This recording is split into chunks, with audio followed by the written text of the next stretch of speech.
គ្រប់ជំរាបសួរបងប្អូនហ្នឹងហើយម៉ែជំរាបសួរម៉ែជំរាបសួរម៉ែជំរាបសួរសុខសប្បាយអត់ម៉ែសុខសប្បាយ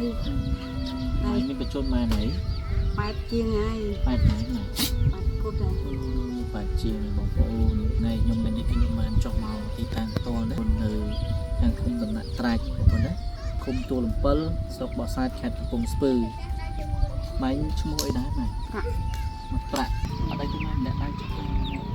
ការរស់នៅគឺបងប្អូនឃើញផ្ទះមើលលេចភ្លេកើតបងប្អូនណាខ្វះខាតគ្រប់សពបែបយ៉ាងអញ្ចឹងថ្ងៃនេះខ្ញុំចង់មកសង្ឃឹមថាបងប្អូនបានចូលរួមបានចង់ឲ្យបងប្អូនបានជួយអីមកខ្ញុំផ្ទះបានជួយណាបានខ្ញុំជួយបានអត់មកជួយបានជួយក៏បានណាទៅបានកចូលហូបបានណាចា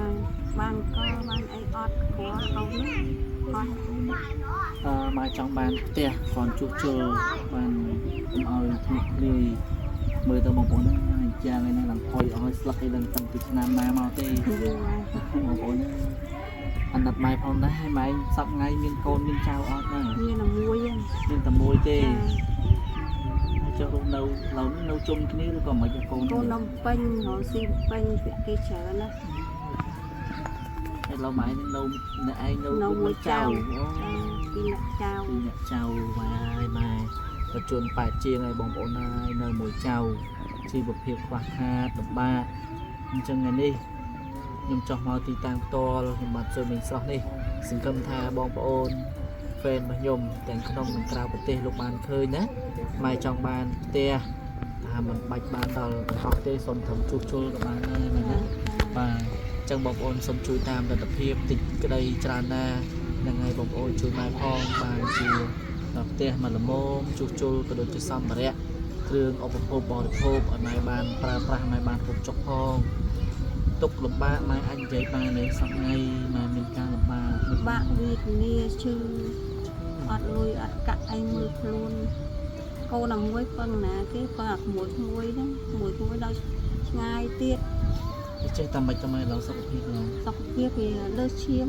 ថ្ងៃណាវិលហើយថ្ងៃណាអត់ហូបអត់តាមលើសឈាមណាមានថារៀបរងថ្ងៃបងប្អូនហើយនេះមិនមែនជាវីដេអូសម្ដែងឬក៏ចង់ឲ្យបងប្អូនគេចំណាប់អារម្មណ៍ទេតែអត់ថាចង់ឲ្យបងប្អូនបានឃើញពីការរស់នៅជីវិតពេលដែលមានកូនតែម្នាក់មិនដឹងថាត្រូវទៅប៉ុណ្ណាទេកូននឹងក៏ខ្វះខាតចាស់ទៅនឹងបានតែត្រឹមតែមកហូបក៏អសប្បាយដែរមែនទេតែគាត់នៅសប្ថ្ងៃនឹងពេលខ្លះខ្វះខាតបាទអញ្ចឹងហើយបងប្អូនប្រជាពលរដ្ឋគាត់នៅជិតខាងនឹងឃើញពីការខ្វះខាតទុកលំបាកហ្នឹងហើយគាត់ស្នើមកកាន់ខ្ញុំបាទជួយមីងស្រស់នឹងឲ្យចោះមកមើលថាត្រូវធ្វើបែបណាដើម្បីឲ្យម៉ែនឹងគាត់បានកក់ក្ដៅបានហូបបានចុកផងជាក់ស្ដែងខ្ញុំបានចោះមកមែនបងប្អូនណាឃើញពីភាពជាក់ស្ដែងនៅមួយចៅលំបាកខ្វះខាតហូបចុកបានបងប្អូនចិត្តខាងនឹងគេហុចអីឲ្យចឹងទៅតាមព័ត៌មានក៏ដូចជាបងស្រីមុំសុភាបងស្រីភាដែលគាត់បានផ្ដល់មកខ្ញុំហ្នឹងឃើញថាពេលខ្លះហ្នឹងមានពេលខ្លះហ្នឹងដាច់ពេលដាច់អង្គដែរហ្នឹងបងប្អូនណាបាទហ្នឹងហើយអញ្ចឹងតែក្តីអាណិតអាគ្រោះបងប្អូនណាបើបងប្អូនមិនបានជួយអ្វីក៏ដោយសូមឲ្យបងប្អូនជួយចែកចម្លែកវីដេអូនេះម្នាក់មួយទៅដើម្បីឲ្យបានដល់សម្រាប់ជនរួមជាតិទាំងក្នុងនិងក្រៅប្រទេសលោកបានឃើញ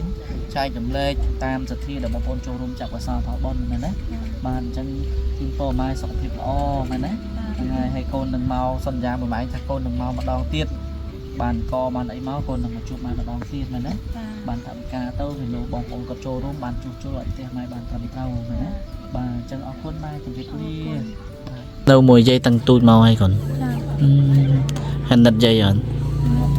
ចង់ជួយអីយាយអត់ចង់ជួយតែអត់មានសមត្ថភាពពូផ្ដាំចេះណាបើចង់ឲ្យជួយយាយកូនឯងខិតខំរៀនកូនណាហើយអ្វីដែលសំខាន់ត្រូវចេះស្ដាប់ប្រកបមួយយាយកុំតមាត់កុំខឹងមួយយាយណាព្រោះពេលខ្លះម៉ែហត់ហើយយាយហត់ហើយចាស់ហើយក៏មានពាក្យសម្ដីធ្ងន់ស្រាលដែរកូនណា